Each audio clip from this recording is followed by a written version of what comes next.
Hello everyone and welcome back again. So morning routine start जाल्ली आसा म्हाजी.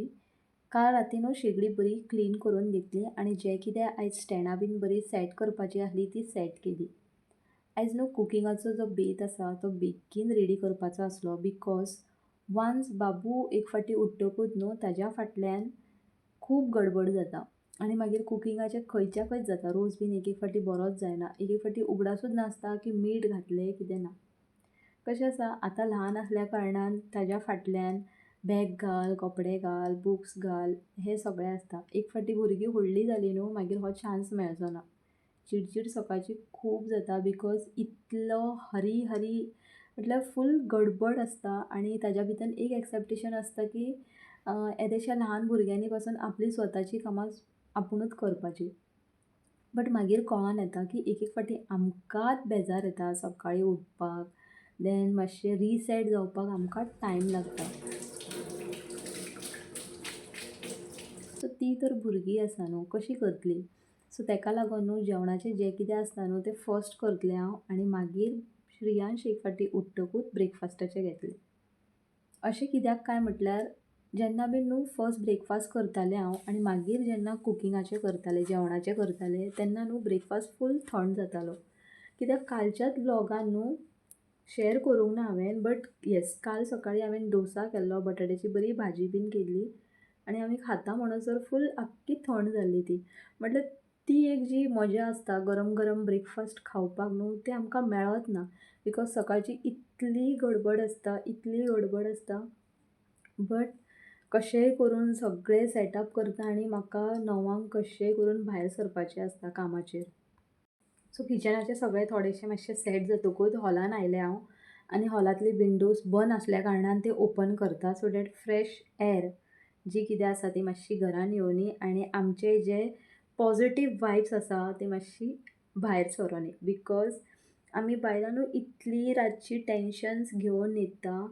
आमकां खावंक कपडे हे ते कितलेय बरे भशेन मेळोनी बट खंय तरी कितें तरी मायंडान आसतातूच आनी तेच घुंवत रावले न्हू मागीर सकाळ पर्यंत सकाळीं उठ्ठकूच तेच परतोन मायंडान येतातूच ते टॉपीक कितलेंय आमी निग्लेक्ट करूं आनी कितलेंय तेतूंतल्यान कट ऑफ जावं.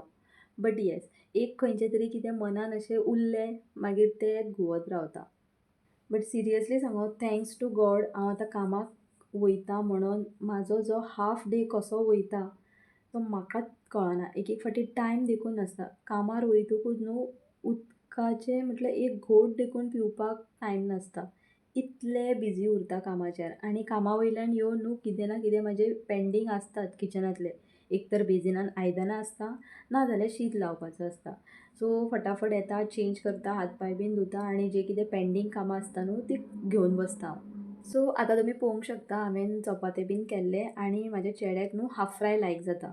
तेका ते कांदो टमाट कोथमीर बीन घालून तें ऑमलेट लायक जायना but he is very fond about half fry. Half fry हांवें म्हाज्या भावा कडल्यान शिकलेलें because he use to do that आनी खरें सांगो बरें लागता.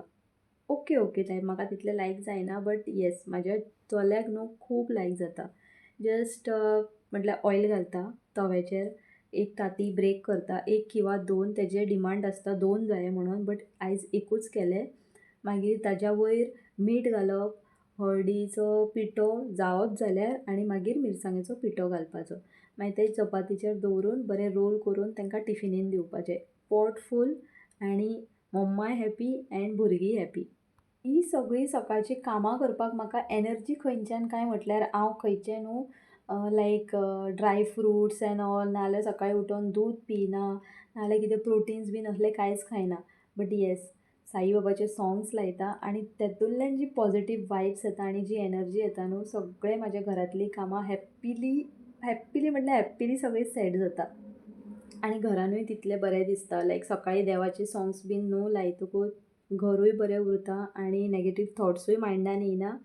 आनी वन मोर पॉजिटीव पॉयंट सांगूंक येता की हे सगळें न्हू देवाचे सॉंग्स आयकोन आयकोन बाबूकूय न्हू सगळे सॉंग्स येवपा लागले. लायक आरती म्हणटा तो, साईबाबाचे सॉंग्स म्हणटा, स्वामी समर्थाचे सॉंग्स म्हणटा, हनुमान चालिसा जाल्यार फूल म्हटल्यार फूल पार्ट आसा. खंय तरी मदीं मदीं खंय तरी अप एंड डावन जाता but yes he says.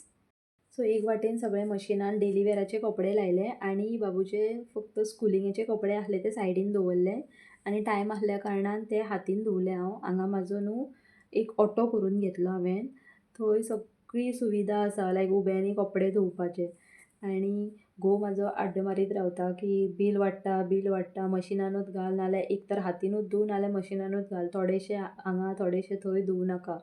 But जें कितें हातीन धुवपाचें आसता तें हातीनूच धुवचें पडटा बिकॉज कॉलरीचे देन अंडर आर्म्सचे बीन घाम बीन आसता न्हू ते तो फूल म्हटल्यार घाण बीन मशिनान वचना. ताका लागून जें कितें तेजें कामा वयलें आसता म्हाजें ऑफिशियल आसता आनी बाबूचे जे स्कुलिंगेचे आसता किंवां आमी भायर आवटिंगेक गेलीं आनी ताजे कपडे आसता पळय ते हांव हातीनूच धुता. कितें म्हणटा तें म्हणो, एक कान से सुनने का दुसरे कान से छोड देने का. आतां न्हू हें सगळें आयकपाची म्हाका संवय जाली आनी म्हाका सिरियसली कांय फरक पडना कोणीय किद्देंय म्हणो. पयलीं हांव खूब रियॅक्ट करतालें आनी आतां इतले चेंजीस येयले हेका मॅच्युरिटी म्हणोंक शकता हांव.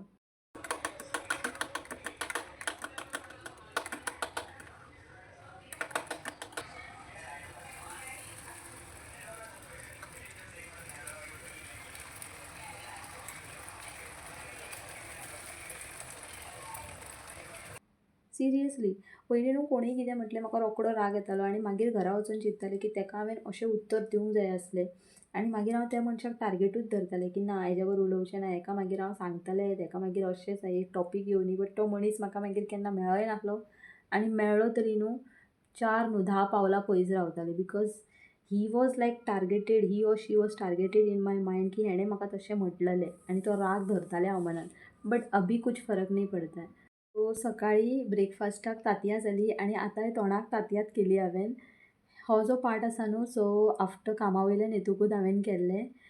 तांतयां बॉयल केली तेजे शेल्स काडले हाफ कट केली आनी बेसनान न्हू हळदीचो पिठो मिरची पावडरीचो पिठो इल्लेशें मीठ घालून बरें म्हटल्यार बॅटर कसो रेडी केलो आनी ताका डीप करून फक्त शॅलो फ्राय केलो आनी आयच्या म्हाज्या जेवणाचो असो हो बेत आसलो. सो आयच्या दिसा खातीर इतलेंच. फाल्यां परतून मेळया एका न्यू व्लॉगान. Till then bye see you and take care.